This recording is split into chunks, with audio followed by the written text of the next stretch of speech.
Nice to see you all here today. I am going to go quickly over uh, the law, the rights, and sort of the process of special education, and then focus probably more slowly on practical tips and things to think about. I'm happy to take any and all questions after the presentation. I'm not going to rush out of here, so if you have any questions, I will stay to answer general questions. We are taping the meeting. So if you could just keep your questions more of like a general question nature. So here we go. Okay, so just starting out, what is the law that we're working with here? There are two main federal laws um, that we're working with for children with special education. There's Section 504 of the Rehabilitation Act. That's where you find the 504 plan. That's from this section of a larger civil rights law that was and I'm going to plug a movie here, but there's a really great movie on Netflix called Crip Camp about the the really young adults that went to this camp for kids with disabilities that were part of the driving force of getting this law passed. There were sit-ins. It's really fascinating, and it has to do with access to spaces that people without disabilities can access, and making sure people with disabilities can access those spaces. I'll talk a little more about 504 in a second. The Individuals with Disabilities Act, which we'll get to after that, which is where the IEPs come from. And this is really not just saying, okay, we don't want to discriminate against people with disabilities, but we actually want to help allow people to make progress in these areas of their disabilities through the education system.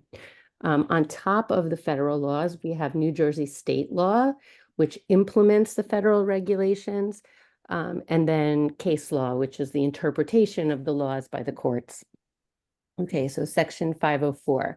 So Section 504 states that no otherwise qualified individual with handicaps in the United States shall solely, by reason of his or her handicap, be excluded from the participation in, be denied the benefits of, or be subjected to discrimination under any program or activity receiving federal financial assistance, right? Which includes elementary schools and secondary schools, universities, libraries. So, before this law, there were public sidewalks that didn't have curb cuts, and someone in a wheelchair couldn't get down and cross the street, or libraries or other public amenities that were being funded by our tax dollars that people with disabilities like physically couldn't access. So in the public education realm, Section 504 requires public schools to provide a free, appropriate public education designed to meet the students' individual needs in the same educational setting as children without disabilities to the extent that that is appropriate. So this is where you get accommodations to the instruction. For instance, a child with dyslexia, right? So a child with dyslexia that can't read a certain book that the rest of the class is reading because of their dyslexia needs to be provided with books on tape. That would be an accommodation, okay? On this side of it, we're talking about access. On the special ed side, we'll get to Orton Gillingham and special education and learning to read in an appropriate way. But from the 504 side, it's access and the person who has dysgraphia would have the ability to have dictation software or have a scribe. There's tons of these accommodations, and they really are very broad. So who is covered under 504? So any child who has had or is perceived of having, very legal language, a physical or mental impairment which substantially limits one or more major life activities, such as caring for yourself, performing tasks, walking, seeing, hearing, breathing, learning, concentrating is another one. And the impairment limits the child's ability to attend, participate in, or receive benefit from their schooling. Now, I've seen a lot of times where people will say, oh, my child is diagnosed with ADHD and anxiety, but they're I went to the school because they're under a lot of stress at school, but they say that because my child is getting A's in their academics, that they're not entitled to a Section 504, that we're not even going to get to an IEP yet, but a Section 504. Now, this law is meant to be extremely broad in its implementation. And you could have a child who is very bright, but because of their severe anxiety or ADHD, they're not able to, participate with the kids as the other kids are, or they're, so anxious in class that even though they're bright and they're figuring out the instruction, they're really not hearing what the teacher's saying. The district's error when they say that it has to impact their learning, because that's not what the law is. That is one thing it could be impacted, but it's not all the things. And if the impact is on something that is, again, impairing the child's ability to attend, participate in, or benefit from schooling, then they should be provided a 504 plan. So when is a 504 appropriate? So if a student's not eligible for special education under the IDEA, which we're going to get to next, in an IEP, we take care of these accommodations, these 504 accommodations in the IEP. So you don't need an IEP and a 504 plan. You just have the IEP. But in order to be eligible for an IEP, there are other things that have to be apparent, which we're going to go over next. And so if the child is not qualified for an IEP, they may need a 504 plan. They can have a 504 plan if they have an impairment or disability, and it can be episodic. A child could be have cancer and have treatments, and because of the treatments they have a lot of headaches, or they can't focus, or their eyes strain if they read, and they need accommodations. That the disability doesn't have to be permanent. It could be episodic. That's important to remember. And the impairment substantially limits their ability to learn, attend school, participate, which is what we said before. So 504 plans are sometimes offered to children with ADHD who don't need special education, but need accommodations within the regular classroom in order to learn, sometimes to sit in front, to have maybe to get their attention in a certain way from the teacher when their attention wanes. And 504 plans are usually also offered for children with severe health allergies, which limit their ability to attend school without these accommodations. Maybe making sure that surfaces are wiped down, or there are, no nuts in the room, or things like that they need in order to be safe at school. Okay, so now we're going to get to the IDEA, the Individuals with Disabilities Education Act.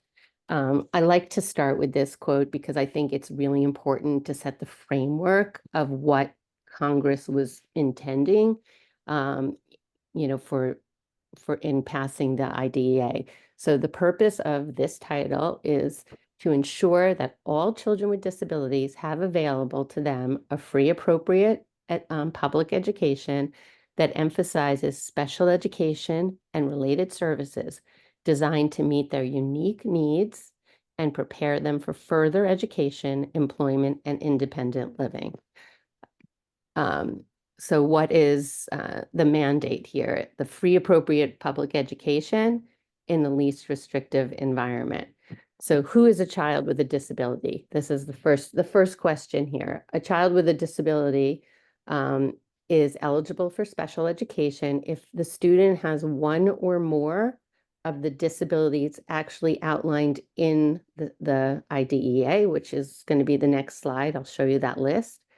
The disability adversely affects the student's educational performance, and the student is in need of special education and related services. So that last bullet is sort of an important difference between a 504 and an IEP. So let's say I have a disability, maybe it's even in, in the statute, right? And it does adversely affect my performance, right? Now, it doesn't have to only affect educational performance. As I said before, it could affect my social, emotional well-being or my ability to participate in, social activities with the other kids or whatever. But let's say it does impact my educational performance. It could be anxiety, and because I'm so anxious in the school building, it's negatively impacting my grades.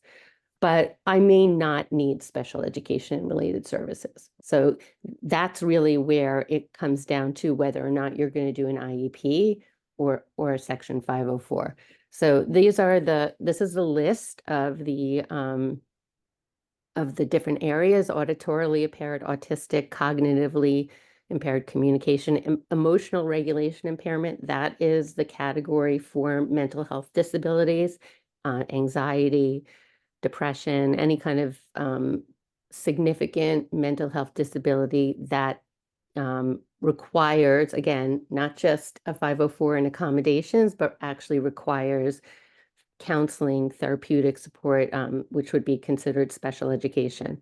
Multiply disabled is for kids that have several different disabilities, deaf, blindness, orthopedically impaired. Other health impaired is another category I'll just point out, where a lot of times the kids that are diagnosed with auditory processing disorder or ADHD, significant ADHD, where they do need special education services, are classified under the category other health impaired.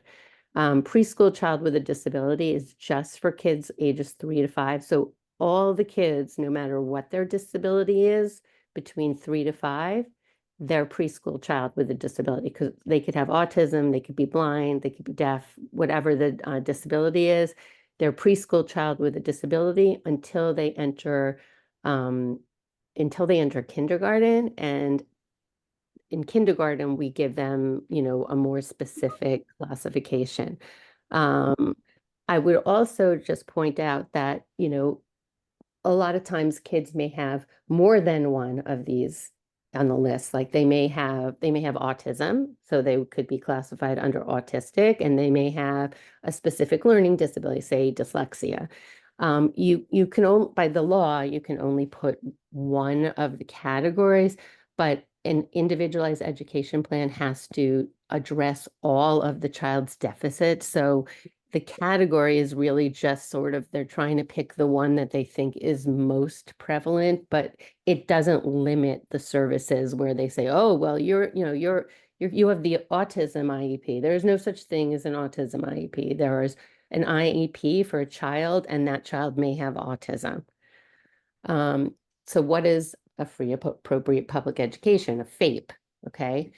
A FAPE is special education and related services that are provided at the public expense. That's the free part. Meet the state's educational standards and comply with the Individualized Education Program, IEP. I know this sounds sort of circular, but basically the free appropriate public education is, at least from what the school is telling you, that's the IEP. That's what they're offering you, that they believe is their responsibility to provide a free, appropriate public education. The parent, sometimes me, we may disagree. We may say that we don't believe that the services, special education, the supports in the IEP are a free, appropriate public education. But at least from the legal standard, the school district is obligated to provide an IEP that gives the child a free, appropriate public education. Now, what's the least restrictive environment? And this is also important to understand, because it can be, a lot of times a parent will say, well, I want my child to go to an out-of-district placement or to a different program, And the school will say, well, we're sorry, but that's not the least restrictive environment, right? So if the child can access everything in the local public school, then the general education class in the local public school in your town that you would otherwise go to, that is the least restrictive environment.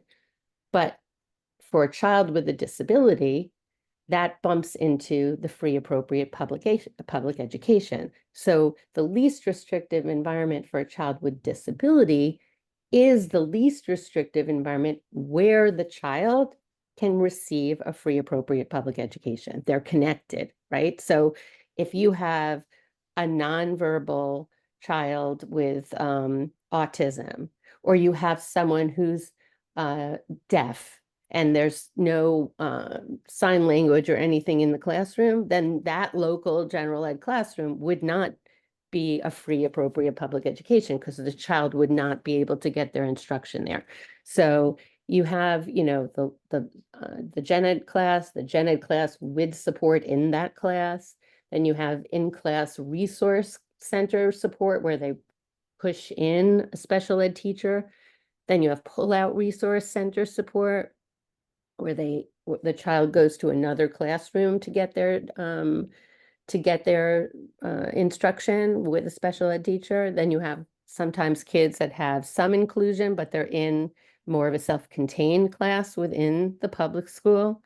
Then you have private schools, then you have residential programs, hospital schools, and home instruction. Home instruction being the most restrictive environment because the child is basically not seeing other children or other adults, and other than, say, a teacher coming to teach them for a limited amount of hours a day.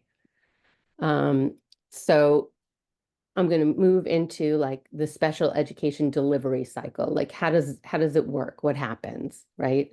So step one is identification of the child, right? So as a parent, you can say, I'm not sure what's going on with my child, but when they're home, I'm seeing that I don't feel like they're learning, or I think there's something going on. And the parent can reach out to the school and identify the child to the school as, I'd like my child evaluated for special education.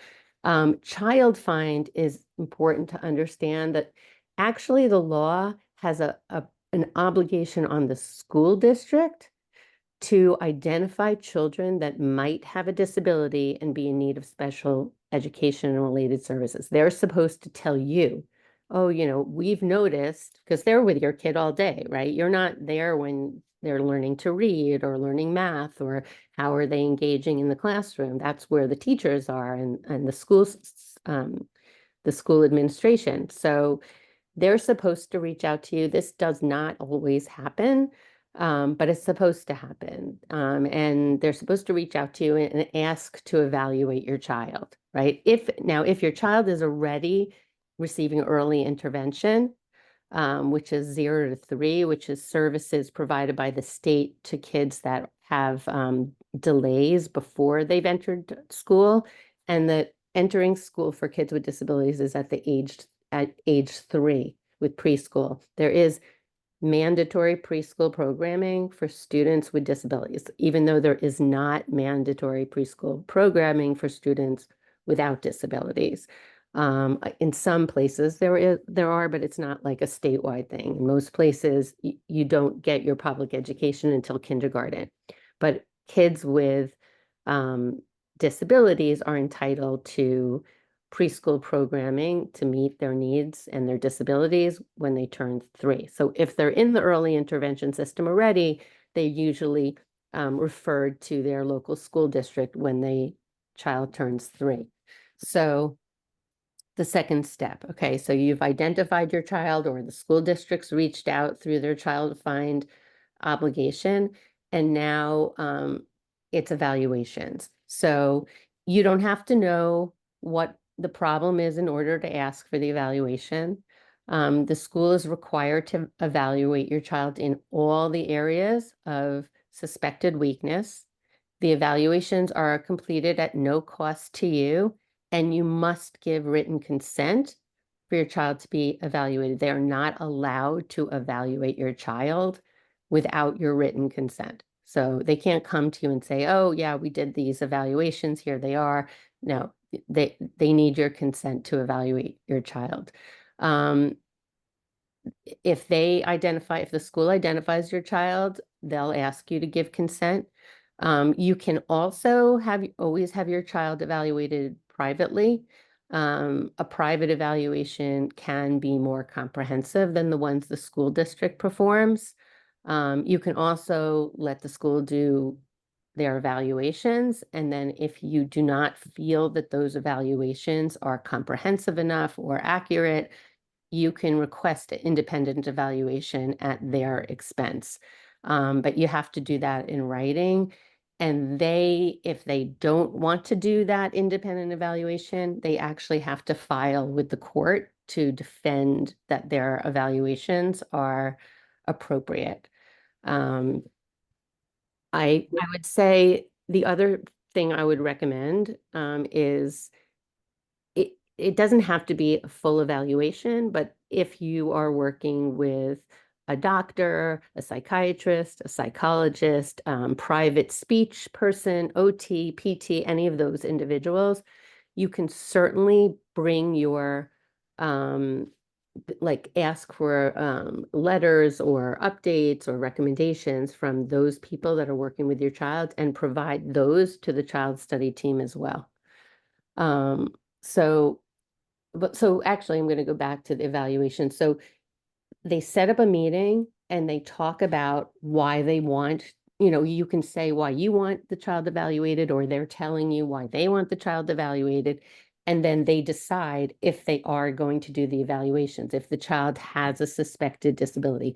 Sometimes the parents will meet for that meeting. They'll have a lot of concerns. The district, the people at the school will say, we don't see any of this. Like, we don't know what you're talking about. We think your child is fine, and we don't believe that we need to evaluate.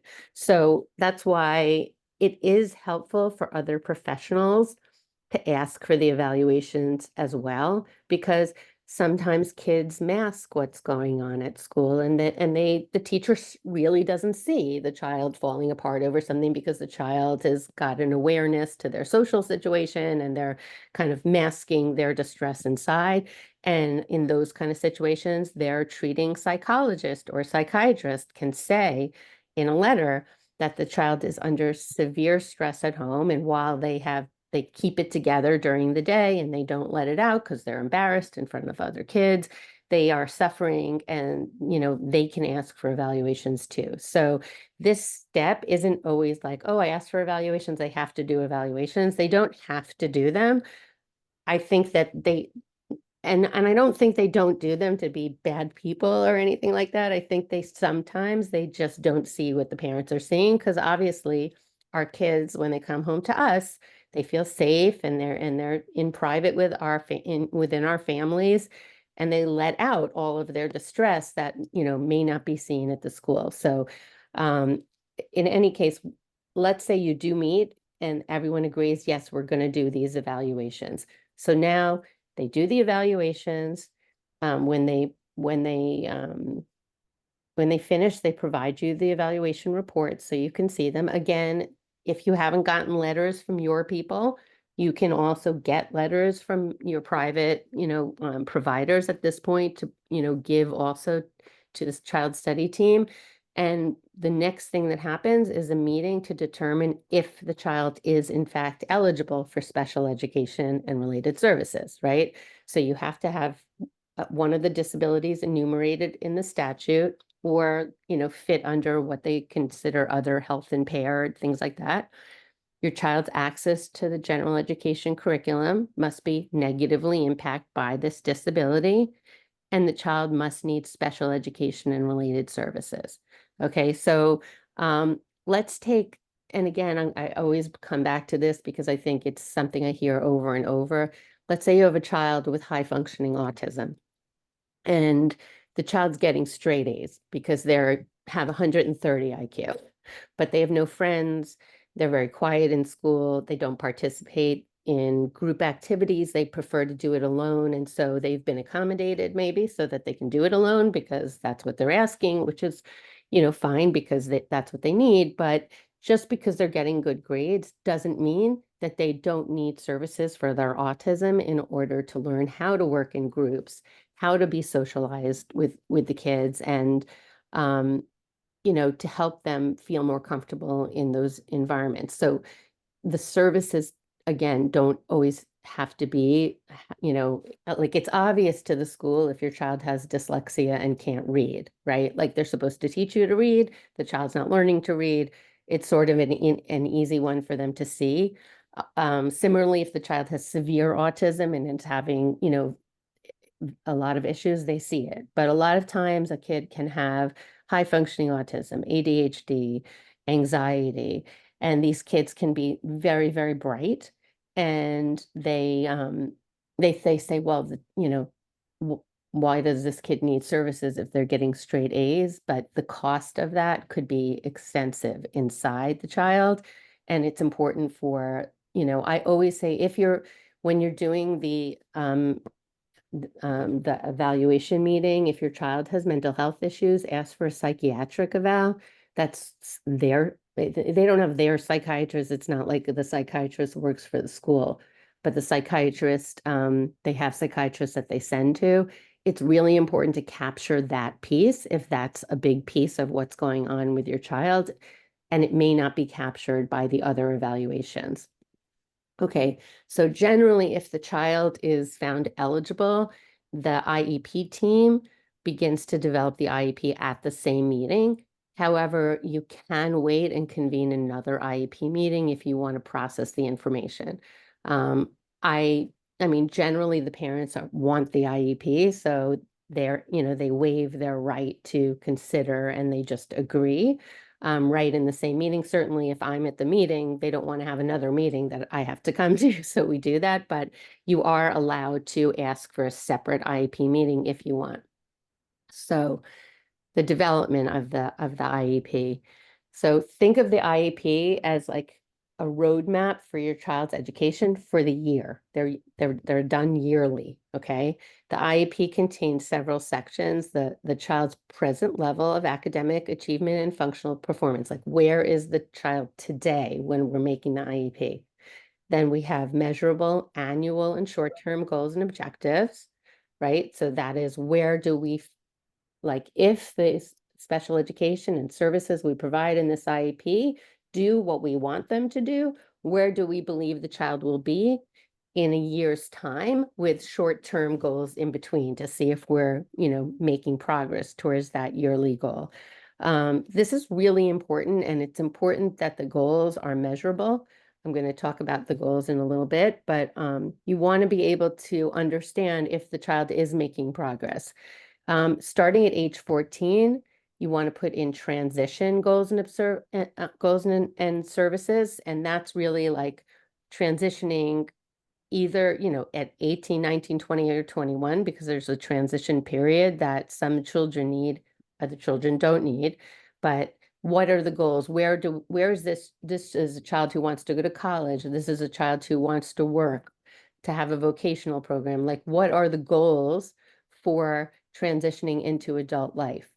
Then there's a placement determination and a statement regarding any deviation from the least restrictive environment. So let's say the student is in a pull-out resource room for math. It will say that the IEP team determined that the student would not be able to, learn effectively in the larger classroom. Maybe the instruction is going too fast or something like that, and that in this smaller space with more individualized attention is the right or the most appropriate placement for the child, right? Be clear that the most, not necessarily all, but most of these pull-out classrooms are pull-out replacement. If you see that word in the IEP, replacement, that means that the child is not receiving the same curriculum as the kids in the general ed class. They will say sometimes, oh no, it is the same, but it's not exact, it's not the same. It's like, it may be based on the same, or it may be 5 out of the 10 chapters of the same. But if it's the same, it doesn't say replacement. If it says replacement, then the child in that room is not receiving the same curriculum as the child in the general ed. Now, when there's in-class, special education teacher, most of the time they are receiving the same because they're in the same classroom as the kids with the general ed. But anytime you see replacement, and it may be appropriate, the child may not be able to access all of the general ed curriculum, and it's absolutely appropriate for them to have a replacement curriculum. But I do see sometimes a child with ADHD, but normal intelligence, cognitive, no cognitive issues, are put in these pull-out classes because they're smaller. That's not appropriate. Okay, it's not appropriate. It's not least restrictive environment to put a child in a small classroom and change the curriculum if they only need the small classroom. If they need a small classroom, then they should put them in a classroom that's smaller, more individualized, but has the same general ed curriculum. So that's another thing you want to look out for. The IEP also has, speech and language, OT, PT, transportation, all the services that the child is going to get. And as I talked about before, the accommodations and modifications to the curriculum and the extracurricular that would, have been in a 504 if the child just had a 504, but that's the section of the IEP. The present levels of performance. Okay. Foundations. This is the foundation for building the IEP. Read the evaluations carefully and make sure that the baseline is there, because from there we need to see where the child is making progress. So it's very important to have like specific baseline, like a reading level, or certain, it could be a map testing or iReady. Like there's lots and lots of testing the districts do, but it's really important to know what that starting off point is. The ambitious, observable, and measurable goals. Okay, so the goals should be attainable, right? So if you have a child reading, say, 4 grade levels below reading, below where their peers are reading, excuse me, they're not going to catch up in 1 year. Like that's highly unlikely to happen. But we need them to make more than 1 year's progress, because everybody else is making 1 year's progress too, right? So we want, if the goals are not allowing the child to start catching up, then you have to start looking at the services, and the services should be more intensive, right? So you want the goals to be high expectations, address the specific area of the need while moving the student towards independence in the skill. That's another thing. Like if all of the things say that with support, the child's going to do something, that's okay at the beginning, but like it has to be moving to what the child can do independently, not with support, because they're not going to have that support for the rest of their lives. So you want SMART goals. They're specific, measurable, achievable, relevant, and time bound. So I put this in your, you can get this online, but this is just sort of a formula for how to write these goals, right? So the time frame, the student will be able to do a certain thing in a certain setting. How is it going to be measured? As seen by, a reading assessment, as seen by observational data, whatever it is. Be specific with the accuracy. And what are the supports, the prompts, the cues, with, again, looking to move from support. Like it may say in the first 3 months, they're going to do something with full support, and then they're going to do it with 1 reminder, and then they're going to do it with a list on their desk that has, reminders written, and then they're, like, so it needs to keep moving towards independence. So you really want to look at the goals and make sure they're meaningful. Otherwise, it's just a waste of paper. Like, you're going to get these progress reports. They're going to say progressing or making or, achieve. But like, what did they really achieve? How many times did they do it? things like that.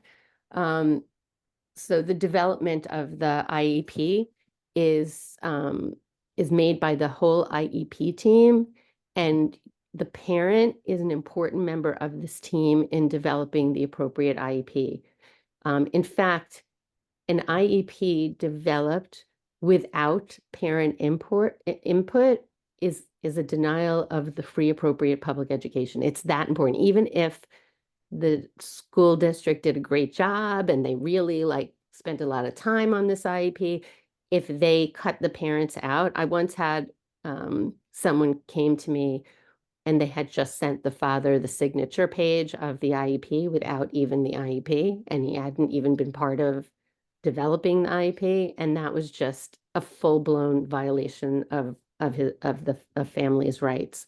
So, you know, that doesn't mean that they have to do everything the parents want or that the parents get to dictate everything for the IEP. It does mean that they have to like if you bring letters from your people, if you have your concerns, they absolutely have to include that. And if they disagree, they should put in the IEP that you asked for something and they disagreed and why they disagreed.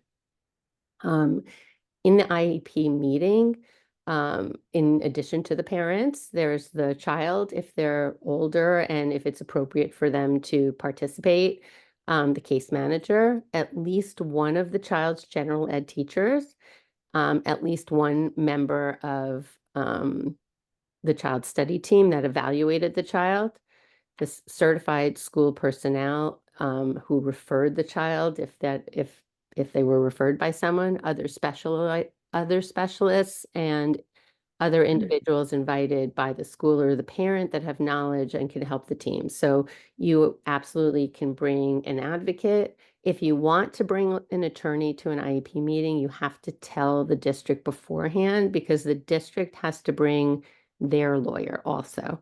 So, which is not always a bad thing. It depends. Sometimes it makes it less tense because the parent, you know, if I'm advocating for the child, the parents don't have to feel like they have to push on everybody. And honestly, like these are supposed to be collaborative meetings. And even when I do attend, I still try to put everyone at ease, like, and focus on the child. Like we're there because the child is having difficulties, and I really do believe that people go into these areas of you know, for their career because they want to help kids. So I try to come in with that in mind. I think sometimes, you know, if you come in like feeling like everyone's against you, then they feel like you're against them, and then everybody is thinking about protecting themselves and not thinking about the child. The most important thing at the IEP is to have the child as the center of what's going on there. Implementing the IEP. Okay, make sure that the teacher knows what's in the IEP, make it collaborative. It's, you know, I know it sounds crazy, but the teachers, they may have 25 kids in their class with 6 kids or 5 kids with an IEP, and there's all these different things in it. So, you know, having a nice collaborative working relationship with the teacher is really great. Letting the teacher know if your kid had a hard night or if something's happening or you're changing medications and asking for them to give feedback, like all of that will make the process much better for the child. Okay, monitoring of the IEP. Make sure you receive the progress reports that are outlined in the IEP and look and see if the goals are being met or if they're on their way to being met. If not, if there are problems, you don't have to wait until the next annual IEP meeting to deal with it. You can call an IEP meeting at any time. You can say, you know, I noticed that my child is starting to develop school refusal, or my child is coming home every day distressed about something happening in school, or you know, my child has severe dyslexia and I don't see any progress being made in the reading, and I want an IEP meeting so we can discuss whether or not they're receiving the right services. Develop open communication with your child's teacher and other individuals, communicate with the child study team, volunteer at the school to, if your child's younger and it gets harder as they get older, but so you can sort of be there and see what's going on for yourself. Talk to your child if they're verbal, ask them questions. Did they go to see the speech lady today? Because they were supposed to be make sure things are happening. If not, talk to the school, email, ask if there's any problems with the IEP. Your daughter told you that they were supposed to have speech, they didn't have speech, is there an issue? When will that be made up? And crafting getting this appropriate IEP is just the beginning of it. You have to keep on top of it and make sure that, and I think people have good intentions. I'm truly a person that believes that most people want to do a good job at their jobs, and if they've gone into education, want to help kids, but they have a lot of kids, and your responsibility is to one child or two or three, and you have much more ability to be on top of what's happening with your child and making sure that what's happening at school is what's supposed to be happening. The IEP team then meets yearly to review the IEP and make changes based on, if the child made progress, things like that. They are reevaluations must be conducted by law every 3 years, unless the parents and the district agree to waive those evaluations. I think that it's most of the time you should not want to waive that. I mean, there could be situations, I guess, where it was recommended, but this is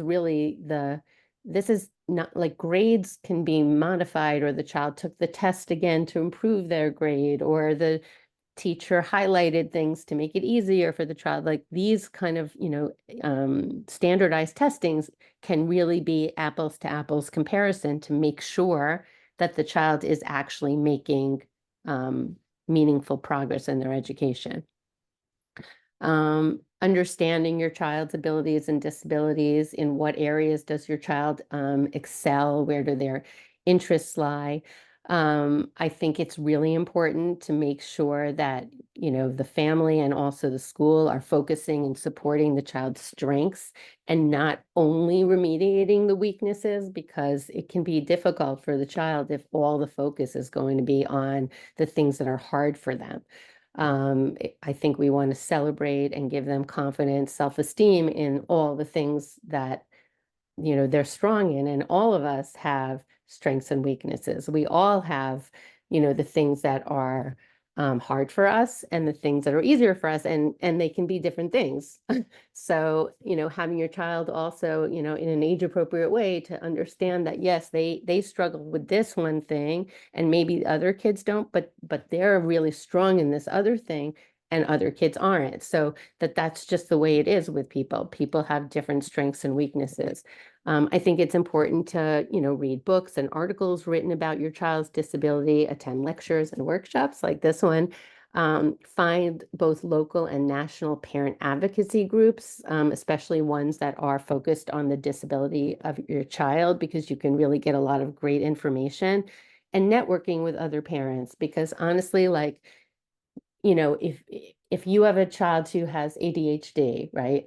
And my child has ADHD, but he's 26 now, right? And so, I went through a lot of things over many different years, and now I have a lot of information about that. So I think we can help each other as parents. And I know when I was the younger parent, I had older parents or, that had gone through these things that could give me tips, advice, because we don't have to recreate the wheel all the time. I mean, the kids are certainly different, and what worked for my child may not work for another child, but it does help to have a community of parents to bounce ideas off of, to reality check things like, what should I be thinking about this? Am I looking at it the right way? Because it's hard when you're in the middle of it. Build partnerships and cooperation. Establish a positive working relationship with the professionals at your child's school. Engage in mutual respect. Develop honest, clear, and open communication with teachers and other members of the administration. Maintain a positive attitude. and include the school personnel in decision-making and planning to promote joint responsibility for your child's education. I really think this is important. I think that we want to have a collaborative atmosphere with the school and not, a pushing back atmosphere with the school, because they'll just it'll become like white noise where they don't hear you, because they'll say, oh yeah, that's the parent who never thinks we're doing a good job, and they'll just discount what you're saying, even when you're right, even when they should be listening to you. But, again, these are people just like we're people. They react to people that, if they think you don't think that they have, that they're doing their job well or whatever, they get, it becomes about themselves. And I think we want everybody to just have a very positive attitude toward each other as much as possible. And you really can get so much more done for the child. That being said, you're your child's first advocate, understand your child's needs, know your rights, know your responsibilities, understand, the system going on and the personalities in the school. Put everything in writing. If you have a conversation with someone and they say, oh, I'm going to try this or that, just shoot a quick email to say, thank you so much for talking to me at pickup today. I'm looking forward to hearing back and how it works when you move my child's seat, or when you try to do this or that, or whatever that you've discussed. Please let me know. It's just important to have all these things written so that, you know, first of all, everybody's on the same page. They may get back to you and say, oh, no, no, no, you misunderstood. I meant we were going to do this. Or they say, yeah, I'll let you know. And then, okay, that was something that was tried, and did it work or did it not work? And you've captured that, in writing. Believe in yourself and your ability to successfully advocate for your child. I think a lot of times parents are made to feel, you know, that they don't know. Okay, yeah, mom, yeah, leave it to us, mom. You don't know what you're talking about. But, you know, the the experts are there for a reason. Listen to experts. Listen to everybody. Get everybody. I always used to say to, anyone who was helping me with my kids, like, what would you do if he was yours, right? Now, that doesn't mean I'm going to do that, but I just want to know what their honest opinion is. And then my husband and I will sit and we'll think about what we want to do. And it may have been the right decision and we may have made a mistake. But at the end of the day, as parents, that's our responsibility. But I also think that the quote unquote experts can make you feel like you don't know, or you're crazy, and that's not okay. You're not, you know what you see, what you're hearing from your child, what you're seeing at home, and you should trust your gut in your child's needs. Final words. So your child is entitled to appropriate services, not the best services. Don't use the word best. I just want what's best, or I think this would be best. It's legally and from case law, it's a four-letter word when it comes to special education. Your child is entitled to free, appropriate public education, and appropriate services are those that allow your child to make meaningful educational progress. Meaningful. That doesn't mean that your child with dyslexia made 3 months growth in a year, and everybody is making a year growth, right? So now your child actually didn't make progress. Your child widened the gap or fell further behind. 3 months in a year is not meaningful educational progress, right? Recommendations, I mentioned that before, from your child's providers can support the determination of what services are needed. Put everything in writing. If you have a verbal conversation, I mentioned that before, you just want to avoid misunderstandings, and you do want to have, a clear sort of, you know, accurate what happened. Like, you might, it could be 3 years later and you don't really remember what happened, but if you have emails with what was happening, then you have a log of that. Maintain a pleasant, cooperative, respectful manner with dealing with your child's school, and kindness and respect go a long way in maintaining a positive working relationship, which benefits your child. So I am going to now stop this, stop sharing. And here we are back, and I will be happy to take your questions. Any questions that anyone has? I have a question. Okay. I have a meeting tomorrow to determine if my daughter is going to be recommended for evaluation. Uh-huh. And prior to this meeting, I thought that taking her out of the classroom into a separate place to learn would have been the best thing to do. But now I'm learning today that's probably not the best because it could be not exactly what everybody else is doing. So I guess my question is, what if the school does not have those services where the student can get a helper in the classroom?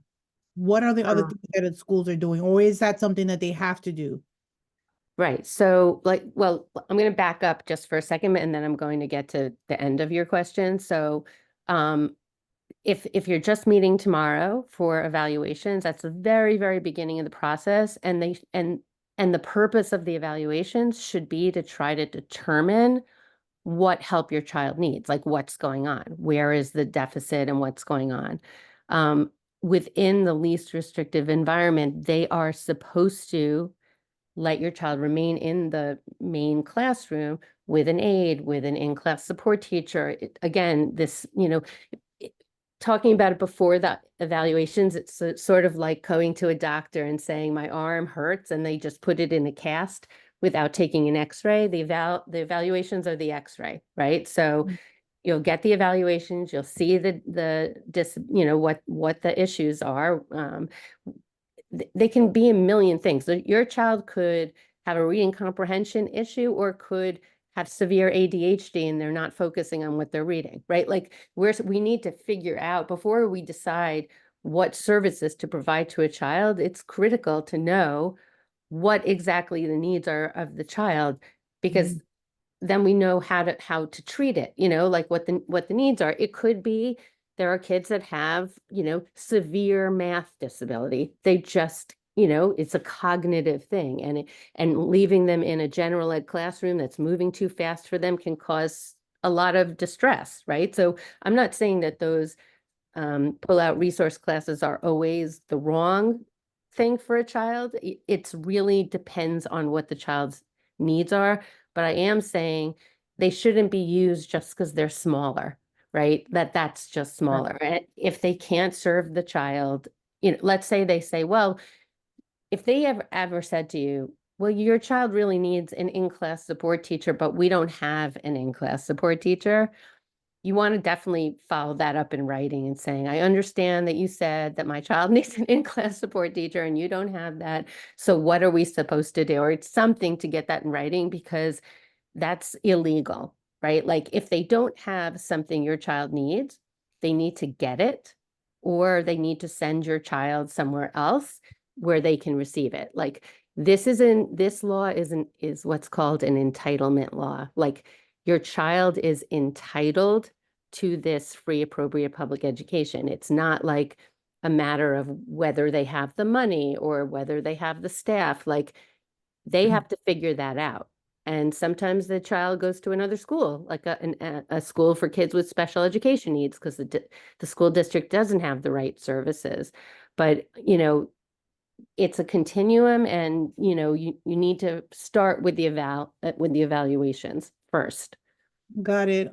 Sorry, a little follow-up question. So this school that I'm referring to is a charter school.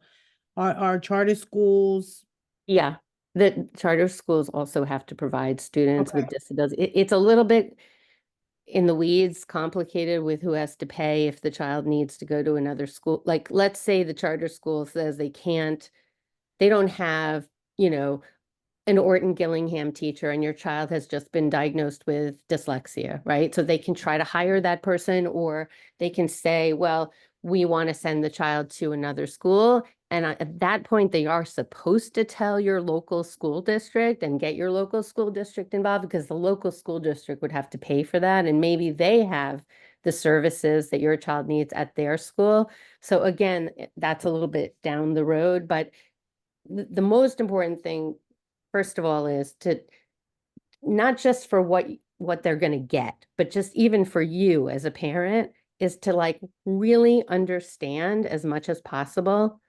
what's going on with this child. Like sometimes people come to me and they want to hire me and that, but I don't understand like I'd rather them pay money to get like an excellent evaluation because it's a complicated case and you know what like so let's say I'm great and I get this thing that the parents wanted, but maybe that's not even the right thing because we Right. don't have a good evaluation. And now we got that thing and maybe it cost money and whatever, but like the child doesn't make any progress because it wasn't the right thing to begin with. And again, sometimes it's really hard to figure this out. Kids, especially with little kids, we do as parents, we do as professionals, we all do our best to try to determine what's going on with children. But I've seen like behaviors, right, that were similar, that were caused by things that were completely different.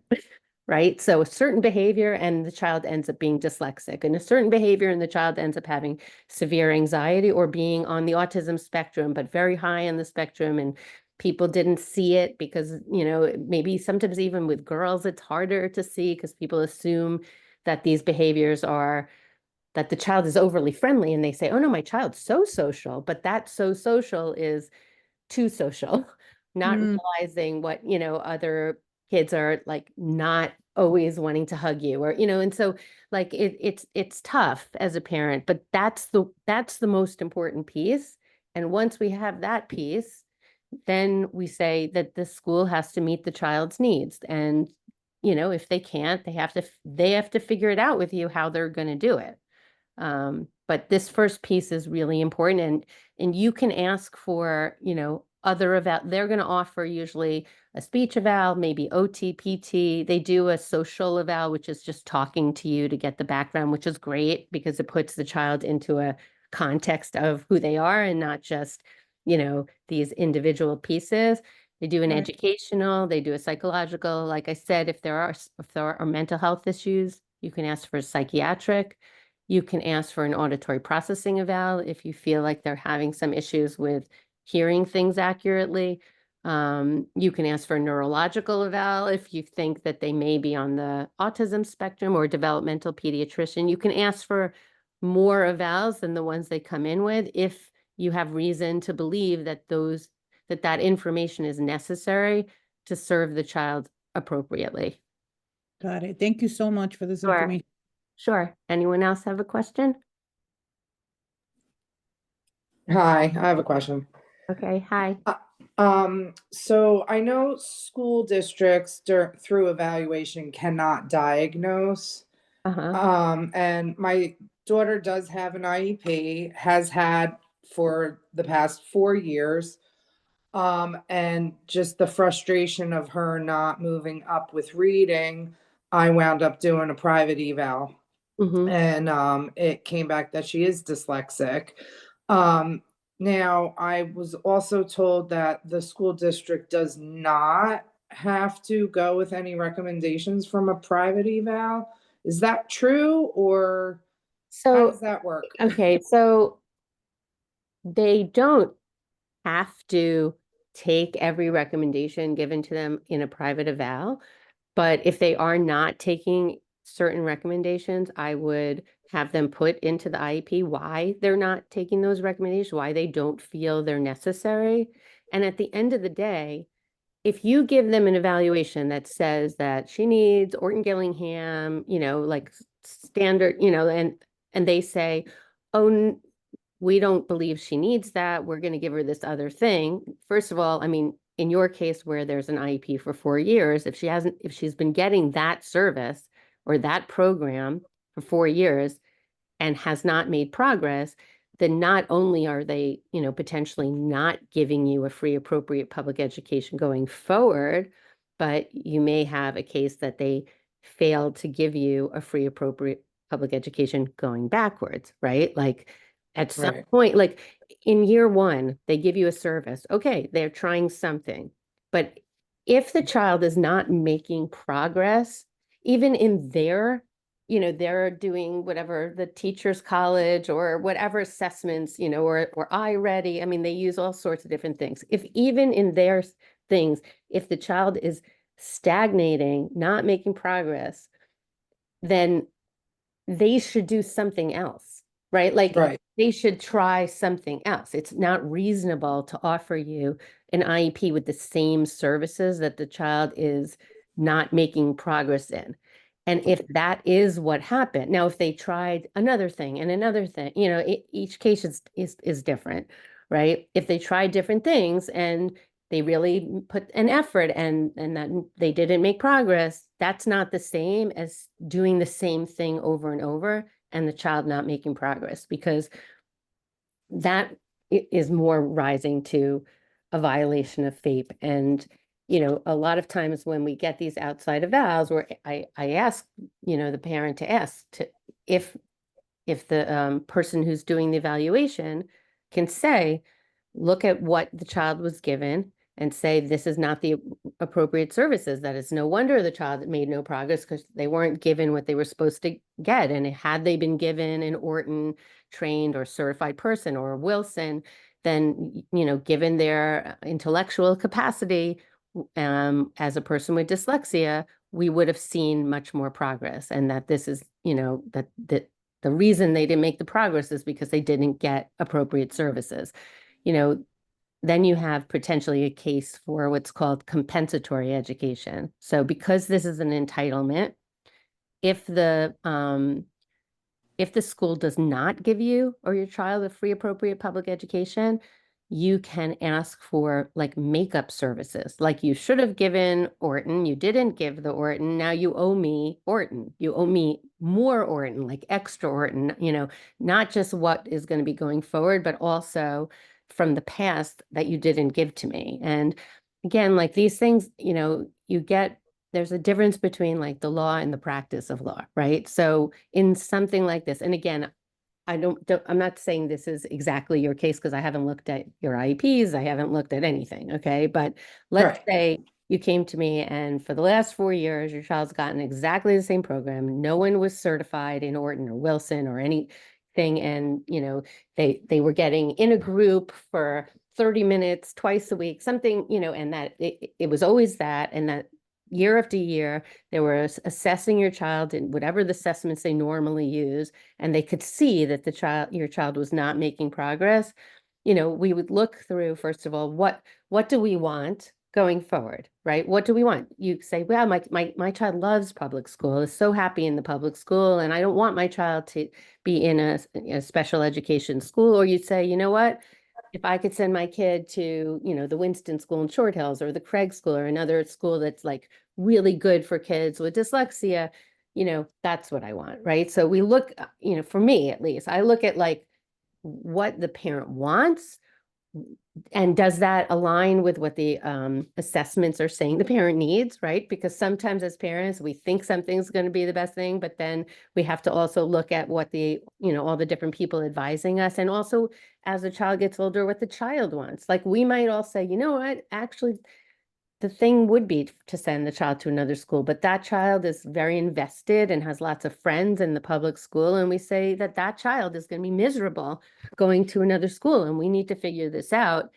Either the district pays for an Orton instructor after school or before school if they don't have it. Like, there's lots of different ways to organize something, but we have to understand like what the child's life is going to be like. Like, is it going to be an hour each way on a bus? Are they car sick half the time? Like, there, it's like a bigger thing to look at, but partly that past stuff, it just, the stronger that they messed up in the past, the more motivated they are to resolve things with you in a, some sort of a settlement. Like, okay, we're not going to sue you for this thing that you messed up, but give us this thing going forward that we want, or do it this way. And, most of the things are worked out that way. I mean, it takes two to tango, obviously. So it's not like I can impose a settlement kind of thing on other people. But I think if you're reasonable, and if you, and you have to be reasonable if you want to avoid litigation, which honestly, like, I'm not a big fan of. I think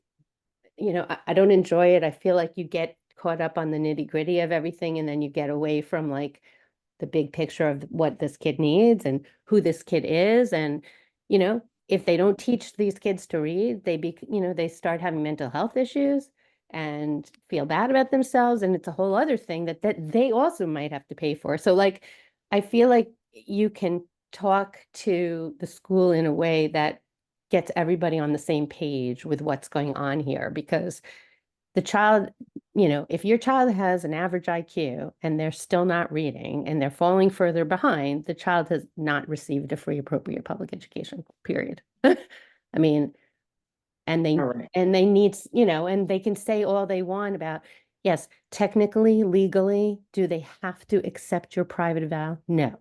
But if you give them information and they ignore it and your child isn't learning how to read, then they're going to be held to account, right? So they're two different things. Like Okay. the law doesn't require them to do it, but if they don't do it and they're wrong and the child is falling further behind, then that they had the information and they chose to ignore it. Thank you. And real quick, how far do you suggest a parent dealing with the district on their own before getting an attorney?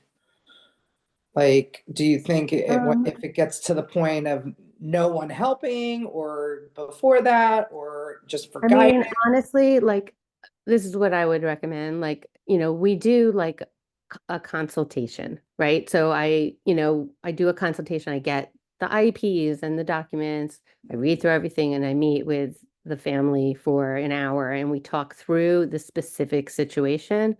And then we decide. I might say, okay, this is the game plan. You're going to do this, this, and this. And there are some times where someone hires me and the district doesn't even know. I just, Ah, help the parent write emails and make sure they get the right supports and everything. It depends on the situation.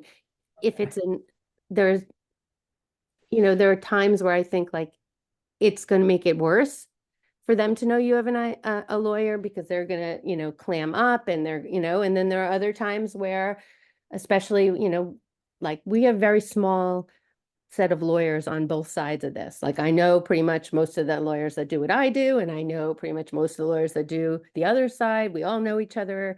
And, sometimes I can make a phone call and just say, hey, your client is messing up and they're doing this. Go, will you fix it? Like, I'm not going to sue you. Just have them fix it, okay.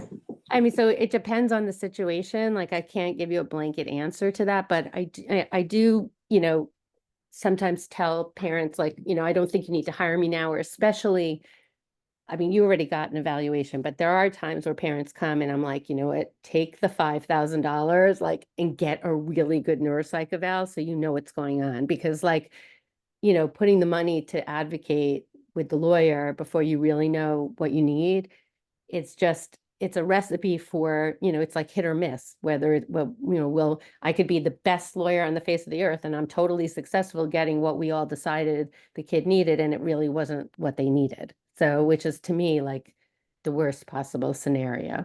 Right. Okay. Thank you so much. I Sure. appreciate it. Sure. Does anyone else have a question? I do. I have two kind of related. First is, and this may, I don't know if it's a question you can answer, but I have been told repeatedly by our district that school-based occupational therapy really does not deal with emotional regulation impairment issues.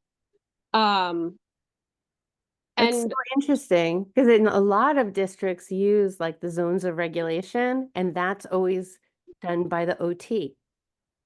Which I yeah, always thought was interesting actually for me, because I thought like, why isn't that done by the like school psychologist or whatever? But it's like about how your body feels, and generally it's done by the OTs in the school districts.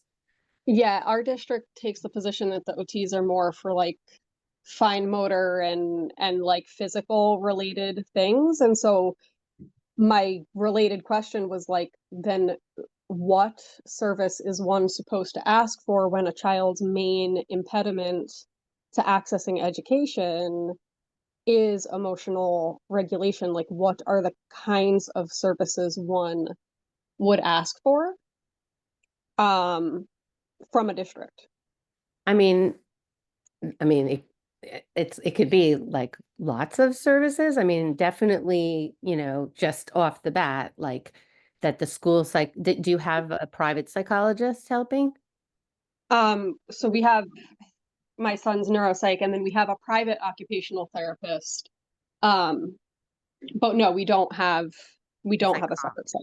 Yeah. Okay, so I mean, first of all, I would ask for the child to have access, like a once a week meeting at least with the psychologist in the school to develop a relationship, and that then the child can go to that person if they feel uncomfortable. They definitely can have like it at the very least an OT person who's consulting with the private OT and maybe making sure that the child has access to things in the classroom, that like a wiggle chair or a standing desk, or I mean there's so many different things that I would have the OT write a recommendation because of the way the child's body functions, that he or she needs these things in order to access their education, I mean, if they're verbally telling you or that person that they're uncomfortable in certain situations. I mean, you have to look at like the actual situation Yeah. and then have the OT write a letter asking for, the school district to provide certain things. I definitely really like when they have communication between the outside person and the inside person, even if it's the OT and the school psychologist or the OT and the OT at school, whoever is going to be working with the child at school, so that they can, share information and work on things together. I mean, I'm not sure, like, I think based on the outside person recommendation, if they say that they need to do something with an OT, they may just not know what maybe their OTs don't do this zones of regulation, but their psychologist does do that, and that could be done by that person. So I would start with recommendations from the people that are working with the child outside of school, and, and not asking for the service just broadly, like I want OT, but my OT is recommending these things be provided, and then let them say how they could do that. Yeah, and I guess my full related for me question is, when you are just in the IEP development stage, right, with the district, but you're developing IEP number, I don't know. Are you able to negotiate with the district in that positionality, or do you have to take them to mediation or due process for the district to voluntarily add things to the IEP to compensate for the 3 or 4 or 5 IEPs that have not succeeded in getting your child a placement? It's a complicated question for me to answer without like actual specifics and looking through things, but I would say that if you're talking about the just going forward, it's important, like if that OT has been working with your child for several years, they can write a letter saying, I'm the treating OT, I've been working with the child for the past 3 years. You know, I see that while he's made certain progress in our private OT sessions, he's still, having significant issues. And, he tells me these things are happening at school, or whatever it is. And,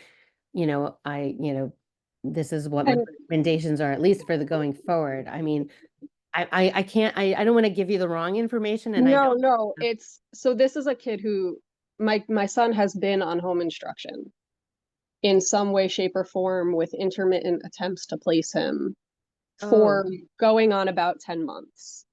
And so that's what I'm So wondering. they've agreed already to place him somewhere. Yes, like we all know he needs a placement, Okay. but we can't find one. And in the interim, he is just home. And And so and they're giving him 10 hours a week of home instruction? it's not happening. It's in the IEP, but it's not happening. And there are 0 services during the home instruction period either. Well, they're supposed to give him the services in the IEP during home instruction. So you can ask for that. Okay. And that's what I guess what I'm trying to figure out is like, do we need to escalate things, or are there things that I can just be asking for now in the Yeah, IEP no, that I you can, can't I mean, they're already, they're already at a point where they're looking at schools. If there are things that need to happen, just put it in writing that, I attended a webinar about special education. And I understand that I can ask for the related services to be provided while he's on home instruction. Can we please, in a nice way, can we please, Yeah. schedule that right away, because I see that his, skills are really decreasing since he's been home for so long, something like that. Yeah. Okay. That is and- helpful. And I'm just concerned about like the school thing that they haven't found. Are they looking at lots of different programs? We have explored a good 6 or so schools. We've probably sent records to more. Many of the schools won't take him because he has quote unquote behaviors. My view is that the behaviors are getting worse because he's 5. So Mm. this is a child who just doesn't have access to school and hasn't had access to school since preschool. And so, of course, he doesn't know how to sit in a classroom because he's never been, right, like Right. meaningfully in a classroom. So it's a little bit of like it builds on itself problem, but we have a very collaborative relationship with the district. I do believe they're trying, Yeah. but they can't force schools to accept him, and they can't make space that they don't have faster than they're working to do it. Well, But in the they could interim, potentially let him come to school and get him his own teacher so he could go to school. Or, I mean, well, there's, and it's like, that's what I'm like, what can I ask for while he just I mean, sits with nothing? yeah, I mean, that's not good. You can ask them if tell them you want to do home instruction, like at school, get him an aide and have him go, is there a danger for him to go? I mean, are you worried for him to No, if school? if Like he were if he were one-on-one with an adult, I am not worried. because maybe that, just that could be something you talk about, whether, like, I mean, that you need to give them time to find someone, but like, I would say that like, if it's making it harder to place him because he's not at school, then that could be a, Okay. interim. That's helpful. We have a positive relationship, and these are Yeah. things I can advocate for and ask for, but sometimes they are very good at making you feel like there is a limit to what can be requested. Well, like I So said, like, I mean, being at home is the most restrictive environment. And it's, you can say, I know you're trying really hard. I know we're all trying, and I know you can't force these other places. But like at this point, when I agreed to the home instruction, I thought it was going to be, a much faster process. And I think we need to think through this interim placement while we're still looking at these other schools, and that having him come to one of the local public schools would, and have his own classroom or room, or, I mean, they have to figure out how to do it, obviously, but at least work on his tolerance for noise and his time, like all, like getting him ready to even be at these other schools. okay, that's super helpful. Thank you. Sure. Any other questions before we go? Okay. Thank you all for attending, and I hope everything goes well for all of you and your kids, and bye. Share your recording at some, are you gonna? Oh, yeah, I think it'll be up on the website at some point, like I think I'll take probably out this end part, probably. Thank you And so much. yeah, it Really will be posted on the website at some point in the near future. All right, take care, everyone. helpful. Bye-bye. Bye.